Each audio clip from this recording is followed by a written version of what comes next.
Hey y'all! For those of you who are new here, in between redesigns and whatever other art video I make, I like to sprinkle in a little bit of advice for artists out there who may need to hear it. Let me just go ahead and get this out the way real fast. I am not a doctor. These tips are all from experience and of course, some good old self-study. I really wanted to touch on a topic most people may be a little too nervous to talk about, and that is depression. Many creatives deal with depression, and I'm one of them. I was diagnosed with it many moons ago, but now I can say I'm in a place where it very rarely incapacitates me. So I want to help other artists and anyone else out there who may be struggling with it now. I'm Nandi, and today I'll be taking you through a few tips that's helped me find a way of fighting my depression. So to start this, I'm going to be completely honest with you all about myself. I used to always watch other artists online just doing their thing, and I'd find myself getting angry and bitter because they're thriving and I just wasn't. I get really in my head about it, so I would dig deeper into some of my favorite artists, and then I realized that they don't struggle with the same problems I faced. They had good homes, they had parents who loved them, getting them the best art education, they had supportive people in their lives who understood them. But a lot of us didn't, and we find ourselves alone and trying to fake who we are, fake what we draw, to get us to that same level of thriving. And I don't want that feeling for any one of us, because I believe in us. I want to be someone who can support others and help y'all overcome these challenges. And personally, I'm the type that wants to see what this world has to offer, what you have to offer. And that includes your art, your ideas, your music, your brain. So if I could go back and tell myself anything, what would I say to myself?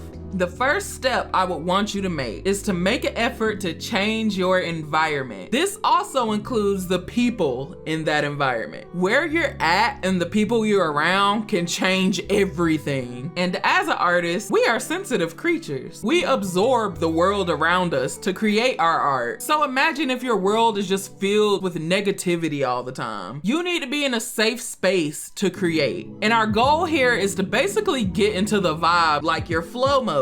This is my number one tip, because if we're constantly surrounded by bad vibes, bad people, drama, situations that we never wanted to be a part in, you won't be able to create anything in the chaos. This is so important because when you have a mental illness, being in these places automatically can put you in survival mode. And when you're in survival mode, you can't at the same time be in creative mode. Because when your survival instincts kick in, you are constantly on alert, on the lookout for the next thing that's gonna happen to you. You're on guard duty 24/8, like you getting paid for it. And that has to change. I need you to just find a place that is peaceful to you. For me, right now, it's my room. Also, side note here, make sure that your environment is clean and visually appealing. This space has to meet your personal vibe criteria, you know? And for those of you who are still in school or still living with your parents, when I was in school, and this is gonna sound very American here, but I used to hang around McDonald's with my friends, or at Barnes & Noble alone with just me and thousands of books. And to kind of shorten what I'm trying to get across, I'ma just say this: you can't thrive in the same places you struggled in. Which brings me to my next point: isolation. I know this one is contradictory because everyone says when you have depression, you should be around people and get help. But I would like to argue that this isn't the solution for everybody. This is very situational, and I want to make it clear that only use this option when you recognize that you aren't where you want to be and the bad people around you far outweigh the good people. And if you decide to isolate, I want you to go into a mindset where your goal is to improve yourself. Maybe you don't have people to reach out to, or if you do have people in your life, sometimes they can make the situation way worse than it needs to be. You know what I'm saying? Some people in your life already have a bias towards you. It be your family and friends that already have an image of you in their head. Especially if you're around someone for a long time. They start to feel like they know you at this point, when they really don't. They just know how you acted when you were a kid, or some other time in the past. So to them, you'll never be what they want you to be. And it really hurts when you realize that. But let me tell you something. When I finally understood that, that's when I was able to free myself, because you don't have to convince them anymore of who you are. You don't have other people's opinions of you constantly holding you back, and you can finally start to hear your own voice. So for those who have less supportive family and you're kind of just stuck in a situation, I urge you to find time to isolate yourself somewhere. I think one of the worst feelings I've had so far, like through my depression journey, was feeling like there was something wrong with me. And that thought usually came from the people around me who like were supposed to be there to support me. And if you're going through this, I want you to know that you aren't crazy or fucked up. You're just a cat who's surrounded by dogs. Like, you aren't like them. You're an artist. And just because they don't understand who you are, doesn't mean you have to try to make them understand.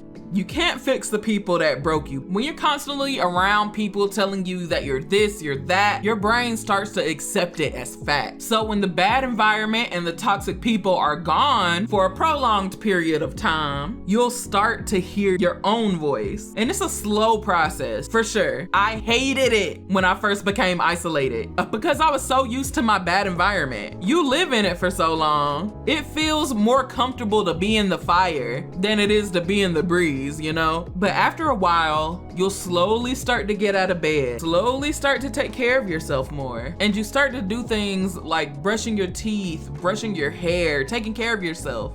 Almost automatically. Like, your body will start to remember how to take care of itself. And that's just you starting to love yourself again. And my last tip, journaling. Please don't leave. Just hear me out. I want to start this by saying I hate this answer. I am one of those people that hates it when I do a search on Google on how to like cure depression or some shit. And the first thing that pops up is journaling. First of all, they give you 0 instructions on how to do it. And it's just one of those things I thought didn't work, because why would it? We got all of these problems going on in our lives, all of these complex issues and emotions, and y'all really think that me writing about my feelings is gonna help me? So I never saw a point in doing them. But I was wrong. Let me tell you the actual point in journaling. You know how we humans like to do human things, such as, you know, eating, drinking water, and at some point, we gotta let it all out. So the thing about journaling, it's basically your brain taking a shit. When you're depressed, you have constant negative thought after negative thought. It's like hiding from a storm in an open field. With that same analogy, journaling is like clearing the clouds. Depression makes it to where we can lose our awareness. We can't access our actual self. So your journal at some point will be the place where your actual self can talk.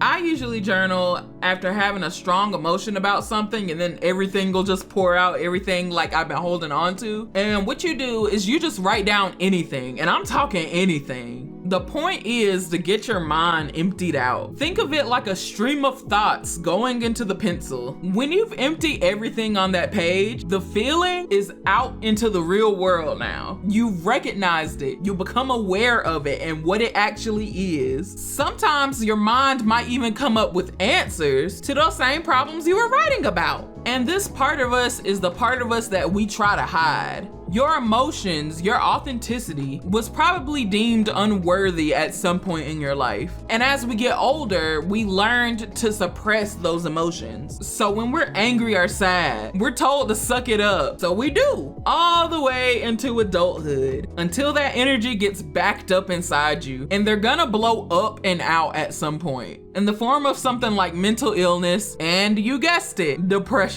So by journaling, we can really start to unclutter our thoughts and emotions. Sometimes it takes a few days to unravel, but the mind is so much more than we give it credit for. Eventually, we'll start conjuring up solutions for ourselves. And that is your intuition talking. And those are just some of the ways I found that helped me battle my depression. I wanted to give y'all a fresh perspective, so I hope that my tips really open your eyes a little bit. And I wanted to show y'all another path that y'all could take to overcome something like depression. So let me know if these tips are helpful or not, because I have plenty more that I've learned over the years, and I'd love to share them with y'all. And before I go, I want to give a special thank you to my patron, Josh is Nervous, and to all of my future patrons who support me in making videos like this. So thanks so much for watching this video. So keep fighting the good fight, and I'll see y'all next time.